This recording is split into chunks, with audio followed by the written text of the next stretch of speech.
2000년 우리는 무궁화호가 없는 세상에 살고 있습니다. 무궁화호를 타지 못해서 비싼 요금을 내고 있습니다. 무궁화호, 통일호, 비둘기호 모두 돌려주십시오. 고통스럽습니다. 라고 결론 내리면 미래가 암담하다고만 생각할 수 있죠. 하지만 기후에 그칠 수 있으니 영상 끝까지 보셔야겠습니다.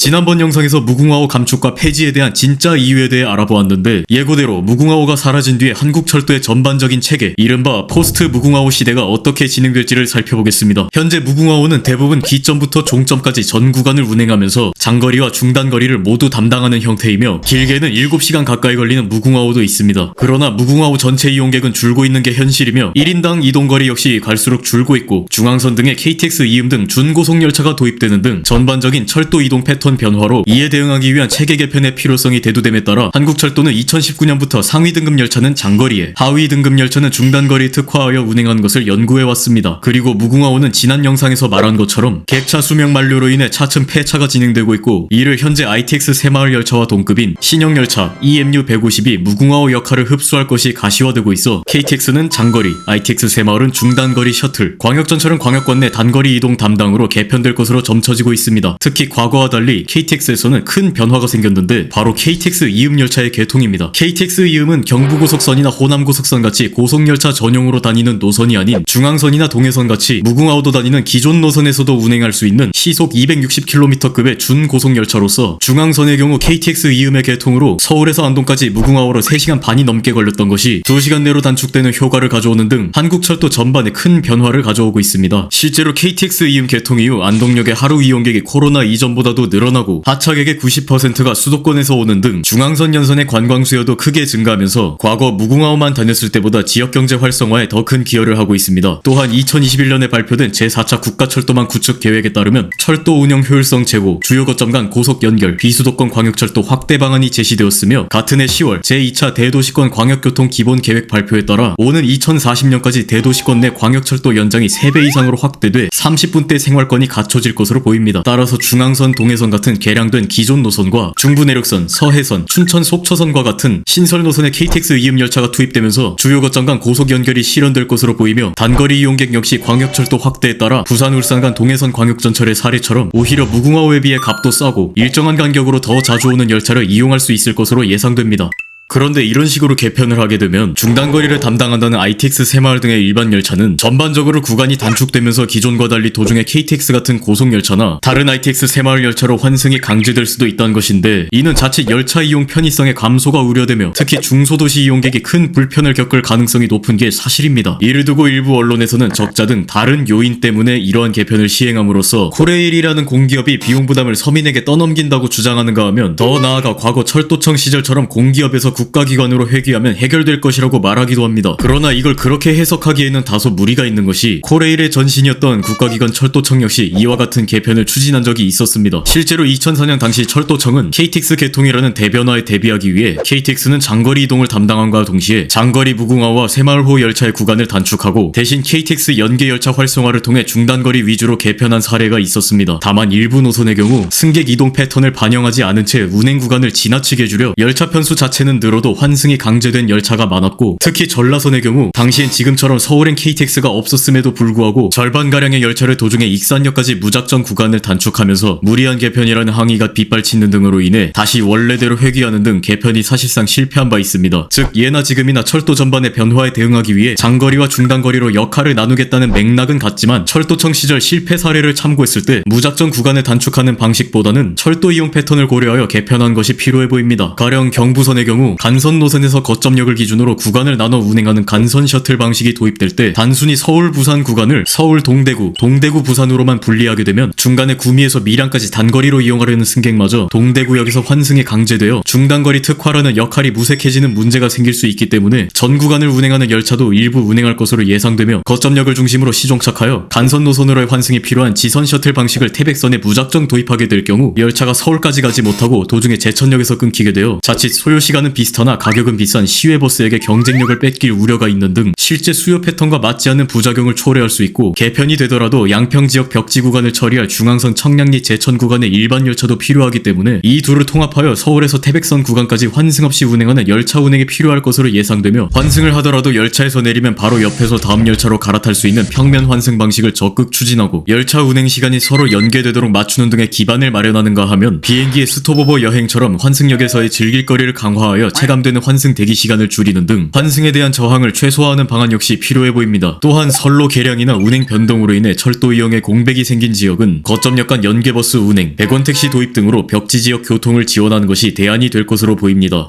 그럼 무궁화호가 신형열차로 대체되더라도 지금과 같은 운행 횟수가 나올 수는 있는 것일까? 물론 신형열차 도입 이후 운행 계획이 구체적으로 확정된 바는 없습니다. 다만 현재 무궁화호 객차는 수명 만료로 인해 폐차가 진행됨에 따라 2025년에는 지금보다 절반 수준으로 줄어들며, 이 기간 사이에 신형열차가 도입되기 시작할 예정이기 때문에 경부선, 호남선 등 간선 노선을 우선으로 무궁화호 열차가 신형열차로 대체될 것으로 보입니다. 다만 신형열차는 전기를 동력으로 운행하는 열차이기 때문에 경북선같이 아직까지 전차선 연결이 안 돼 있어 디젤 무궁화호가 필요한 노선에서는 선로 개량 등으로 전차선이 연결되거나 또 다른 대체 열차가 생기기 전까진 무궁화호가 최후로 남아 여생을 마감할 것으로 보이며, 일부 객차는 화랑대역 철도공원 등의 사례처럼 카페나 전시관 등 다른 용도로 활용될 것으로 예상됩니다. 한편 신형열차 EMU 150의 경우 2018년에는 150량, 2019년에는 208량이 발주되었고, 열차 제작사인 다원시스의 제작 지연 이슈가 있기는 하나 2022년부터 조금씩 도입되어 운행을 시작할 것으로 예상되며, 이후 태백선 34량과 영동 경전선 76량 등 총 110량을 추가로 발주할 예정입니다. 그러면 2027년까지 총 468량이 도입되는 것인데, 기존 ITX 새마을 열차의 경우 138량을 보유하고 있었으니 도입 예정된 열차들과 합치면 총 606량입니다. 이는 2022년을 앞두고 현재 무궁화호 객차 수와 비교했을 때 약간 적은 수준이지만, ITX 새마을이 무궁화호 역할을 흡수하면서 일반 열차들이 전반적으로 중단거리 위주로 개편될 것을 감안하면 경북선의 사례를 봤을 때 비교적 적은 열차로도 운행 횟수를 확보할 가능성이 높기 때문에, 올바른 개편 체계가 확실히 정착된다면 기존 구간의 운행 횟수는 최대한 유지하면서 고속열차와 일반 열차 또는 일반 열차 간의 환승 연계를 통해 시너지 효과를 낼 것으로 보입니다. 참고로 누리로 열차 역시 무궁화호를 대체할 열차가 아니냐고 할 수 있는데, 누리로의 경우 당시 엔화 약세 기조를 통해 2009년에 일본 히타치사로부터 열차를 저렴하게 가져와 단거리 무궁화호 역할을 대신 이을 목적으로 총 8개 편성이 우선 도입된 것으로 알려져 있습니다. 당시엔 대부분의 무궁화호 객차가 수명이 많이 남았기 때문에 무궁화호 수명이 만료될 시점에 추후 도입을 검토하는 방향으로 진행되었으나, 현재는 엔화 환율이 과거보다 높아진 것은 물론 이미 국산 EMU 열차의 개발이 완료되어 굳이 누리로를 추가 도입하는 것의 필요성이 떨어지게 되었고, 그 사이에 일부 열차의 관광열차 개조와 태백선 열차 충돌 사고로 인해 열차가 6개 편성으로 줄어드는 등 기존 무궁화호와 ITX 새마을에 비해 대수 자체가 매우 적기 때문에 누리로는 무궁화호를 대체하기보다는 단거리 및 중단거리 셔틀 역할을 보조하는 정도에서 그칠 것으로 보입니다. 한편 무궁화호를 견인하던 기관차의 경우 마찬가지로 수명이 만료되는 기관차는 서서히 폐차를 진행할 것으로 보이며, 남아있는 전기기관차와 유사시 단전을 대비한 신형 디젤 기관차가 화물용으로 그 뒤를 이어나갈 것으로 보입니다. 또한 무궁화호 객차를 기반으로 만든 관광열차들 역시 2000년대 도입된 무궁화호 객차의 수명과 비슷하기 때문에 특별히 수명을 연장하지 않는 한 신형 열차를 제작하거나 동해 산타 열차의 사례처럼 기존에 있는 누리로 열차들을 개조할 것으로 예상됩니다. 무궁화호 열차가 대체된다는 것까지는 알겠는데, 신형 열차가 사실상 ITX 새마을과 동급이라면 무궁화호의 값싼 운임마저 대체되는 것은 아니지 않냐고 생각할 수 있습니다. 실제로 지금도 무궁화호보다 ITX 새마을 열차의 운임은 높은 수준이라 운임 인상으로 이어질 것으로 예상이 되는 상황이긴 합니다. 아니 그럼 기본 운임이 무궁화호 2,600원에서 ITX 새마을 4,800원으로 오르면 단거리 구간에선 거의 2배 가까이 오르는 것 아니냐. 이는 2004년 철도청 시절 KTX의 개통으로 인해 통일호가 폐지됐을 때의 사례를 참고할 수 있습니다. 당시 무궁화호보다 하위 등급이었던 통일호의 기본 운임은 2,700원, 무궁화호는 5,200원이었는데 통일호가 폐지되면서 통일호의 역할을 무궁화호가 맡게 되자 경춘선 등 단거리 구간에서는 실질적으로 운임이 2배로 뛰는 부작용이 생겼습니다. 이로 인해 이용객들의 반발이 생겼고, 이에 대응하기 위해 10% 할인 시행을 시작으로 무궁화호와 새마을호의 운임 자체가 인하되면서 2008년에는 무궁화호 2,500원, 새마을호 4,700원까지 인하되었습니다. 참고로 이 운임은 2011년에 소폭 수정된 것을 이유로 10년이 지난 지금까지 그대로 유지되고 있습니다. 이러한 선례가 있기 때문에 무궁화호가 ITX 새마을에 준하는 신형 열차로 대체될 경우 지금의 ITX 새마을 열차 운임이 소폭 인하될 가능성이 있습니다. 물론 아직까지 운임을 어느 정도까지 조정할지 구체적으로 결정된 바는 없습니다. 다만 10년간 최저임금은 2배나 상승하고 물가 상승으로 운영비용 역시 늘어난 것에 비해 무궁화 우님은 기본 2,600원으로 그대로였다는 점을 감안할 때 우님 인상의 필요성은 분명히 있는 상황이므로 지금의 무궁화 우님 수준으로 인하되는 것은 기대하기 어려울 것으로 보입니다. 이때 우님 인상에 대한 보완책으로 ITX 청춘의 N카드 할인 사례를 들 수 있습니다. 본래 경춘선 ITX 청춘은 전 구간 이용 시 정상 운임은 9,800원이지만 열차 운임이 비싸다는 여론에 따라 9년간 상시 할인된 특별 요금을 적용해왔습니다. 이후 2021년 6월부터 특별 할인을 폐지하고 정상 운임으로 돌아온 대신 승객이 지정한 왕복 구간과 횟수 범위에서 할인받을 수 있는 횟수 차감형 정기권 N카드를 도입했으며 N카드 사용 시 기본 15%에서 최대 30% 할인을 받을 수 있는 등 정기적으로 열차를 이용하는 승객 입장에선 혜택이 더 커진 사례가 있습니다. 또한 무궁화호는 50%, KTX와 ITX 새마을은 30% 할인을 받을 수 있는 경로 할인 역시 KTX와 ITX 새마을의 경우 주말에 할인되지 않는 현행 제도를 수정하여 주말에도 할인을 해주거나 할인율을 높이는 등의 방식으로 취약계층의 운임 부담을 최소화하는 방식 역시 고려할 수 있습니다. 덧붙여 중앙선처럼 전용 고속선이 아닌 KTX와 무궁화호가 같이 운행하는 기존선의 경우 KTX 이음 등의 도입으로 소요시간 단축 등의 교통 편익은 늘었으나 단거리 구간 이용에도 열차 시간에 따라 KTX를 타야 되는 경우에는 기본 운임이 8,400원으로 높아 불합리하다는 지적이 있는 만큼 변화된 열차 운행 체계와 수요 패턴에 맞춰 운임 체계 역시 개편을 생각해봐야 할 것입니다. 그럼 이 같은 리스크를 안고 갈 바에는 무궁화호 객차를 또 만들고 유지하면 될 것을 왜 굳이 ITX 새마을 같은 신형 열차를 만드는 거냐고 생각할 수도 있습니다. 이는 무궁화호 같은 객차형이 트렌드가 지난 방식이기 때문입니다. 2000년대 초반이야 수명이 많이 남은 무궁화호 객차가 많았으니 더 이상 만들 이유가 없었고 2010년대부터는 EMU라고 불리는 동력 분산식 전기동차가 대세가 되었기 때문에 무궁화호 같은 객차형이 더 이상 등장하지 않는 것입니다. 여기서 동력 분산식 열차는 맨 앞에 기관차가 나머지 객차를 끌고 가는 무궁화호와는 달리 각 칸마다 동력이 있어 가감속이 빨라 정차역이 많아도 시간 손실이 적다는 장점이 있습니다. 이는 중간에 정차할 곳이 많은 국내 철도 환경에 적합합니다. 또한 객차를 연결하는 과정에서 사고도 빈번히 일어나는 이포한 작업이 최소화되기 때문에 철도 종사자들의 안전성을 높일 수 있다는 장점도 있습니다. 누리로와 ITX 새마을, KTX 이음 열차 도입이 현재 철도 차량의 기조와 변화를 보여주죠. 이 기조는 현재 탄소 중립 2050 실천과 그린 뉴딜의 일환으로 볼 수 있습니다. 실제로 KTX 이음의 탄소 배출량은 승용차의 15%, 디젤 기관차의 70% 수준에 불과하며 계획상 2029년까지 모든 여객 열차가 EMU 열차로 대체될 경우 온실가스 배출량이 7만 톤가량 감소할 것이 기대되는 등 환경보호에도 앞장서고 있기 때문에 문재인 대통령이 직접 중앙선 KTX 이음 개통식에서 언급할 정도로 강조되는 것입니다. 이에 따라 EMU 150이라는 신형 열차가 무궁화호를 대체할 역할로 나오게 된 것이며 이것이 도입되기 시작하면 대부분의 무궁화호가 점차 축소되고 과거 비둘기호와 통일호의 전철을 밟을 것으로 보입니다.